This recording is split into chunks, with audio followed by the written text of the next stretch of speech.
وأصحابك يا سيدي يا حبيب الله الصلاة والسلام عليك يا سيدي يا خاتم النبيين وعلى آلك وأصحابك يا سيدي يا رحمة للعالمین۔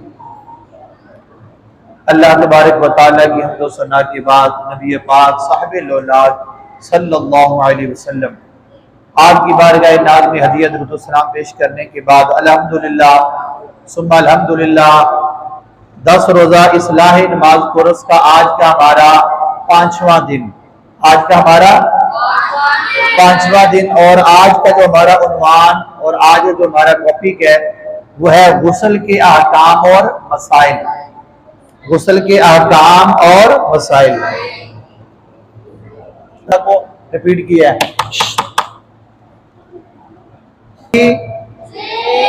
پارہ نمبر کیا تھا؟ اور آج بھی آیت مبارکہ وہی ہے، اس کا کل ہم نے ہاف حصہ پڑھا تھا، آج اس کا تھوڑا سا اگلا حصہ پڑھ رہے ہیں، اور وہ ہے وَإِن كُنتُمْ جُنُبًا فَطَّهَّرُوا۔ پیج نمبر نکالو 8 پیج کے اوپر جو آپ کو ہیڈنگ دی گئی نا غسل کے احکام و مسائل، اس کے نیچے ہے وَإِن كُنتُمْ جُنُبًا فَطَّهَّرُوا۔ کیا ہے؟ وَإِن كُنتُمْ جُنُبًا فَطَّهَّرُوا۔ اب ترجمہ سنو اس کا، اگر تم ناپاک ہو، غسل کی حاجت ہے تو خوب پاک ہو جاؤ۔ تو کیا کرو؟ خوب پاک ہو جاؤ۔ سلمان حیدر آپ پیچھے ہو کے بیٹھو لائن میں، آپ بھی مطلب پیچھے ہو کے بیٹھ۔ 6 پارہ نمبر 6 آج اس کا اگلا حصہ ہم پڑھ رہے ہیں، اور آج کا ہمارا ٹاپک ہے غسل کے احکام و مسائل۔ آیت مبارکہ بھی آپ نے نوٹ کر لی، ابھی آپ دیکھیں جب میں لکھنے کے کہوں گا پھر لکھنا ہے، ابھی کوئی بچہ نہ لکھے، لکھنا بند کریں، صرف اپنی بک کھولیں، سامنے بک کھول کے بک کے اوپر دیکھیں، پین بند کریں، اس نے پین کھولا ہوا ہے، بند کر دو پین، ابھی سے بک کے اوپر دیکھیں سارے بچے جی۔ پیج نمبر 8 اب دیکھیں نیچے حدیث مبارکہ، حضرت سیدنا علی ابن ابی طالب کرم اللہ تعالی وجہہ الکریم نبی پاک صلی اللہ علیہ وسلم سے روایت فرماتے ہیں کہ آپ صلی اللہ علیہ وسلم نے ارشاد فرمایا، کیا فرمایا؟ لا تدخل الملائکۃ بیتا فی صورۃ ولا کلب ولا جنبا۔ فرمایا، ترجمہ پیج نمبر 9 پہ دیکھیں، فرمایا فرشتے رحمت کے کسی ایسے گھر میں داخل نہیں ہوتے جس میں تصویر کتا یا ناپاک بندہ ہو، کہ جس گھر کے اندر کتا ہوگا، جس گھر کے اندر تصویر لگی ہوگی، اور جس گھر کے اندر ناپاک آدمی ہوگا اس گھر میں فرشتے داخل نہیں ہوں گے۔ یہ ہمارے پیارے کریم آقا صلی اللہ علیہ وسلم نے فرمایا۔ یہ آگے بریکٹ کے اندر دیکھ رہے ہیں، یہ حدیث پاک کی کتاب ہے، ابو داؤد شریف اور نسائی شریف، یہ باقاعدہ اس کتاب کا وہ آگے ریفرنس اور حوالہ بھی دیا گیا، ٹھیک ہے؟ تو یہ حدیث پاک ہے، جس گھر میں یہ 3 چیزیں ہوں گی، ادھر دیکھیں، ساؤنڈ کھڑے جاؤ، وہاں سے ادھر آ جاؤ، جس گھر میں تصویر ہو اور جس گھر میں ناپاک آدمی ہو، 3 چیزیں جس گھر کے اندر ہوں گی رحمت کے فرشتے اس گھر میں داخل ہے۔ اب دیکھو کتا رکھنا گھر میں، اب جس طرح لوگ شوقیہ کتا پالتے ہیں یہ بھی جائز نہیں ہے۔ گھر میں کتا رکھو گے تو فرشتے نہیں اللہ کے آئیں گے۔ کتا صرف اور صرف 2 قسم کا کتا رکھنا جائز ہے، ایک وہ کتا جس سے حفاظت کی جاتی ہے، اس کو ایز اے اپنا محافظ اور اپنا سیکورٹی کے لیے باہر، وہ بھی گھر کے اندر نہیں رکھنا چاہیے، اس کو گھر سے باہر رکھنا چاہیے۔ کیا مسئلہ تمہیں؟ اندر بھی نہیں رکھنا، اور اس کا مطلب یہ ہوتا ہے کہ وہ ایز اے سیکورٹی کے لیے، کہ وہاں پر کوئی چور ڈاکو اگر آتا ہے تو وہ کتا کیا کرتا ہے، وہ آوازیں نکالتا ہے، پھر وہ چوری سے اور ڈاکے سے وہ چیز اور گھر محفوظ ہو جاتا ہے، ٹھیک ہے؟ اس نیت سے کتا رکھنا جائز ہے، ٹھیک ہے؟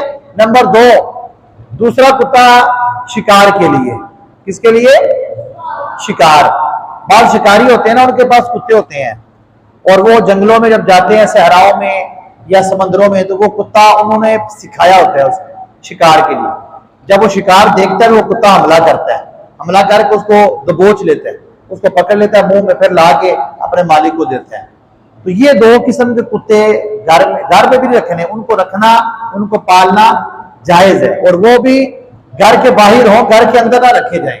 ٹھیک ہے, سمجھ آ رہی ہے؟ جیسے آپ نے دیکھا ہوگا کسی کا گھر ہے یا کسی کی حویلی ہے بہت بڑی, تو انہوں نے دروازے کے ساتھ چھوٹا سا اس کا کیبن بنایا ہوتا ہے, اس کیبن کے اندر وہ کتا ہوتا ہے گیٹ کے ساتھ, کیونکہ وہاں پر اس کا کام ہوتا ہے, اسے نگرانی کرنی ہوتی ہے.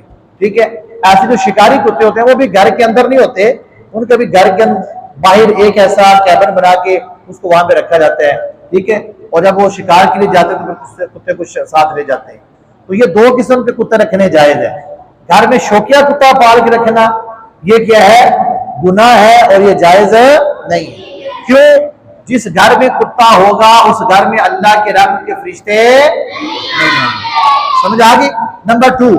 نمبر ٹو, جس گھر میں تصویر ہو, جس گھر میں تصویر سے مراد کیا ہے؟ جیسے آپ نے دیکھا ہے بعض لوگوں نے گھروں کے اندر بڑی بڑی تصویریں البم لگائی ہوتی ہیں. کسی نے جناب شادیوں کی تصویریں دلہا دلہن کی, ٹھیک ہے نا, یا گھر میں والدین کی, یا فیملی پورا ایک گروپ فوٹو بنا کے وہ لگا دیتے ہیں, نہیں جی یہ گھر میں ہماری فیملی کی تصویر ہے. گھر کے اندر کسی جاندار کی تصویر, ایون دن کہ صرف انسان ہی نہیں, نہ کسی جانور کی, نہ کسی پرندے کی, کسی بھی جاندار کس کو کہتے ہیں؟ جس میں جان ہو, جس میں جان ہو, یعنی اس طرح کی تصویر جیسے انسان, جانور, کیڑے مکوڑے, جو بھی اللہ کی مخلوق ہے, یہ ساری جس میں جان جو چلتی ہے, پھرتی ہے, کھاتی ہے, پیتی ہے, یہ سارے جاندار کہلاتے ہیں. تو ان تمام جانداروں کی تصویر گھر میں رکھنا حرام ہے, سامنے لگا کر. اگر گھر میں تصویر ہوگی تو رحمت کا فرشتہ کبھی بھی داخل نہیں ہوگا. اب اس کی دو تین صورتیں اور بھی ہیں. ایک ہے دیواروں پہ تصویر لگانا, ایک ہے گھر میں پردے لگائے ہیں آپ نے, دروازے کا پردہ ہے, الماری کا پردہ ہے, آپ کے بیڈ کے اوپر بیڈ شیٹ ہے. ٹھیک ہے, اسی طرح آپ کے گھر میں جو ہوتے ہیں وہ صوفے ہیں, اگر صوفوں کے اوپر وہ کور ہے, اگر ان کے اوپر تصویریں بنی ہوئی ہیں, ٹھیک ہے, اگر ان کے اوپر بھی تصویریں بنی ہیں, جیسے وہ آج کل دیکھا کہ وہ کیا کہتے ہیں پانڈے کی تصویر بنی ہو, اسی طرح بلی کی بنی ہو, کتے کی بنی ہو, بعض لوگ اس چیز کی احتیاط نہیں کرتے. تو یہ آپ نے گھر میں بھی کہنا ہے, اگر گھر میں کوئی ایسا پردہ لگا ہے, گھر میں کوئی تصویر ہے, تو گھر میں بتانا ہے جا کے جی گھر میں تصویر ہے. جس گھر میں تصویر ہوگی وہاں اللہ کے نبی پاک صلی اللہ علیہ وسلم نے فرمایا رحمت کے فرشتے داخل نہیں ہوتے. تو پھر تصویر گھر میں لگانی چاہیے؟ نو. تو پھر آج سے یہ آپ کا مشن ہے, گھر میں کوئی تصویر سامنے لگی ہو اس کو اٹھا کر آپ دراز کے اندر رکھ دیں. ٹھیک ہے, تصویر کا مطلب یہ ہوتا ہے بیٹا کہ اس کو آپ محفوظ کرنا ہے تو اس کو آپ دراز میں رکھ لیں, کسی جگہ پہ رکھ لیں, اس کو سامنے نہیں لگانا.